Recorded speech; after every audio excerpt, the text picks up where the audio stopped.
Good morning students, I am Smriti Gusai and today we are going to talk about chapter 10th of class 11th, that is cell cycle and cell division। हमने previous video में बात कर ली थी कि cell cycle और cell division क्या होता है, उसके फेजेस के बारे में बात कर ली थी। आज हम बात करेंगे उसके टर्न बाय टर्न फेजेस की। सबसे पहले हम बात करेंगे सेल डिवीज़न के इंट्राफेज की। हमने प्रीवियस वीडियो में बात कर ली थी कि इंट्राफेज में 3 फेज़ होते हैं, G1 फेज़, S फेज़ और G2 फेज़। आपको टेक्स्ट बुक में ड्राइंग दी गई है, मैंने यहाँ पर भी दिखाई हुई है। ये रही जो ये ड्राइंग है, ये पूरी ड्राइंग एक सेल में से 2 डॉटर सेल बनते हैं, उसकी प्रोसेस है। अब ये प्रोसेस कैसे होती है, तो सबसे पहले क्या होता है, एक सिंगल सेल होता है। सबसे पहले उसमें क्या होता है, इंट्राफेज आता है, यानी कि यहाँ पर आएगा G1 फेज़, फिर यहाँ पर आएगा G2 S phase, G1 phase, S phase and G2 phase. ये सारा जो फेज़ है इसको कहेंगे हम इंट्राफेज। अब ये मेटाफेज यानी कि मियोसिस फेज़ कहाँ पर होता है, तो सिर्फ इतने में ही होता है। इंट्राफेज को कंप्लीट होने में 24 आवर्स लगते हैं और मिटोसिस को कंप्लीट होने के लिए यानी कि एम फेज़ को कंप्लीट होने के लिए सिर्फ 1 आवर। ठीक है, सबको समझ में आ गया। ये जो पूरी प्रोसेस है इसको कंप्लीट होने में 23 आवर्स लगते हैं इंट्राफेज को, और सिर्फ एम फेज़ को कंप्लीट होने में 1 घंटा लगता है। तो सबको समझ में आ गया ये पूरी ड्राइंग हमें क्या दिखा रही है। तो सबसे पहले एक सेल में से 2 डॉटर सेल बनने के लिए सबसे पहला फेज़ आता है G1 फेज़। तो हम उसके बारे में डिटेल में बात करें उससे पहले मैं आपको एक और ड्राइंग दिखा देती हूँ। ध्यान से ये पूरी जो ड्राइंग है वो अच्छे से देख लो। ये ड्राइंग आ गई यानी कि आपको पूरे का पूरा चैप्टर समझ में आ गया। इसमें मैंने क्या दिखाया है, ये एक सेल है, सेल लिया है। सेल में क्या होता है, सबसे पहले इंट्राफेज आता है। इंट्राफेज में क्या होता है, सिर्फ सेल की ग्रोथ होती है। ग्रोथ होती है तो क्या होता है, सेल बड़ा होता है। सेल की ग्रोथ हो गई, फिर उसके बाद क्या होता है, कैरियोकाइनेसिस एंड साइटोकाइनेसिस प्रोसेस होती है। उसके बाद 2 डॉटर सेल बनते हैं। सबसे पहले सेल की ग्रोथ होती है, उसमें इंट्राफेज आता है। उसमें कौन से फेज होते हैं, G1, S और G2। ये फेज ख़त्म होने के बाद सेल ग्रोथ करता है। उसके बाद आता है कैरियोकाइनेसिस। उसमें 4 फेज होते हैं, prophase, metaphase, anaphase and telophase.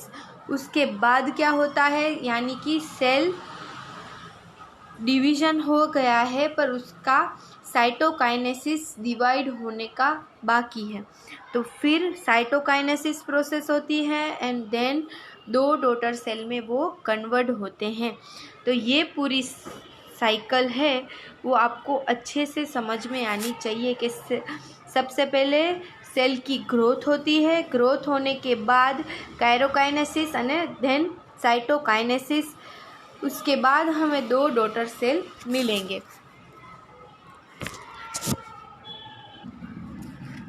तो अब हम पहले बात करते हैं G1 फेज़, जो इंट्राफेज का फर्स्ट स्टेप है, उसके बारे में हम बात करें तो उसमें क्या होता है, G1 phase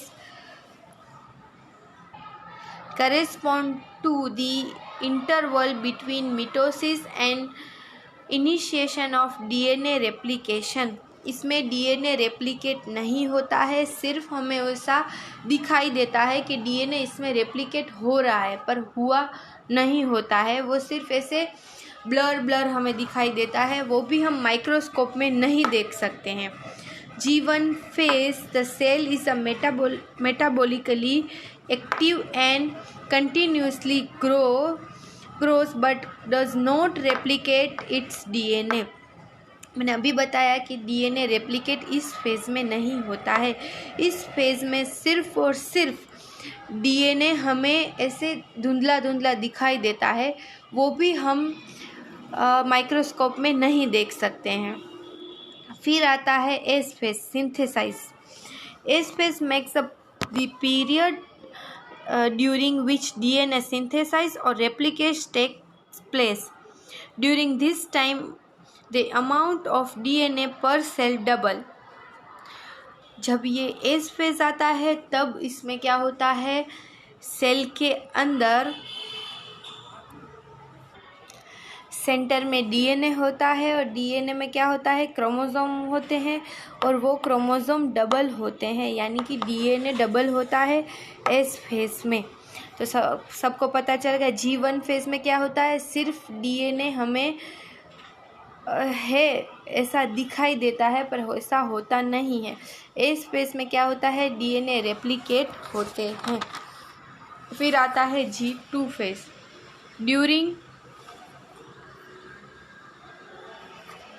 During G2 phase, proteins are synthesized, preparation for mitosis while cell growth continues।